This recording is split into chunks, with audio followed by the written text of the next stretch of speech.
Saudara-saudara, kita akan bicarakan satu tema yang sangat menarik, yakni gereja yang satu, kudus, katolik, dan apostolik. Gereja merupakan benih awal kerajaan Allah di antara seluruh bangsa. Gereja bertanggung jawab untuk mendatangkan kerajaan Allah dengan sepenuhnya sepanjang masa sampai akhirnya bersatu dengan rajanya dalam kemuliaan. Memang seluruh perbuatan Yesus mengarah pada pendirian gereja. Pendirian gereja tersebut harus dilihat dalam kematian Kristus di salib. Kematian Kristus adalah saat kelahiran gereja. Semua hal yang mendahulunya dapat dipandang sebagai konsepsi gereja. Pendirian gereja diselesaikan pada hari Pentakosta ketika Yesus melimpahkan rohnya kepada para rasul. Kerajaan Allah di dunia ini harus mempunyai bentuk persatuan yang hidup sepanjang masa, yaitu gereja.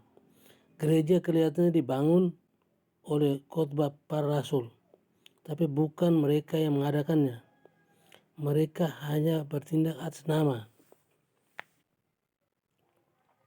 Kerajaan Allah dan gereja tidak sama, tetapi keduanya mempunyai hubungan yang sangat erat. Gereja adalah lembaga yang membawa kerajaan Allah kepada manusia. Kurban Kristus merupakan sumber segala kehidupan, pengampunan, dan kekudusan agar semua manusia memperoleh kesempatan karena penebusan salib Kristus. Oleh karena itu, harus ada satu wadah tetap, yaitu gereja. Ia melanjutkan karya Kristus di dunia. Kebenaran Allah ada tujuan akhir gereja, karena Allah sudah menentukan terlebih dahulu bahwa manusia, Yesus Kristus, ia mengangkat kita menjadi anak-anaknya sendiri. Kesempurnaan gereja adalah kekudusannya, yaitu kehidupan ilahi yang ada padanya dan diterima dari Allah sendiri. Gereja berbeda dengan persatuan manusia biasa karena gereja hidup dari Kristus dan dipersatukan dalam Kristus melalui Roh Kudus. 4 sifat gereja. 1. Kesatuan gereja mempunyai dua aspek yang berhubungan satu dengan yang lain. Gereja satu keluar maupun ke dalam. Gereja satu keluar yang berarti untuk membawakan dan menyelesaikan kerajaan Allah. Kristus mendirikan hanya satu gereja saja dan bukan banyak gereja yang sangat berlainan. Sedangkan gereja hanya satu ke dalam berarti gereja satu dalam ajaran, wahyu yang diwartakan, pengakuan iman, pembagian rahmat, dan pemerintahan. Kesatuan bukanlah kesamaan mutlak. Dalam gereja terdapat banyak pelayan, kebudayaan, fungsi, dan sebagainya. Tetapi perbedaan itu tidak menghilangkan kesatuan gereja. 1 Korintus 12:4-6. Sebaliknya, kesatuan adalah bukti kebenaran perusahaan Kristus. Gereja yang benar adalah gereja di mana ada kesatuan dalam ajaran, pengakuan iman, kebaktian, kehidupan sakramental, dan pimpinan. Kudus. Gereja kudus karena sumber,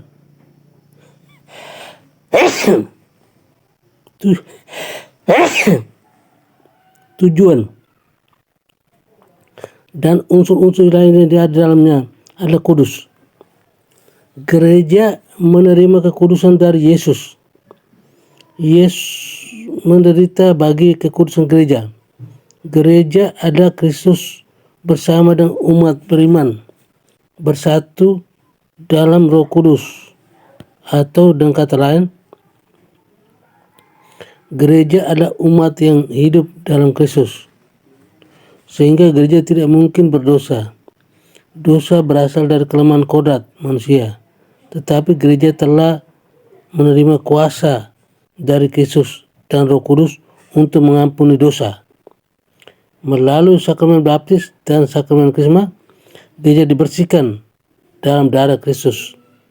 Gereja mempunyai kekudusan aktif yang menobatkan dunia, menyucikan para anggotanya. Katolik. Nama Katolik yang dihubungkan dengan gereja Kristus telah dipakai sejak permulaan abad kedua karena Santo Ignatius dari Antioquia. Katolik berarti umum karena gereja diperuntukkan bagi semua orang. Nama Roma Katolik dipakai karena gereja ke Roma ada pusatnya, dan oleh karena uskup Roma, Paus ada wakil Kristus yang memerintah seluruh gereja.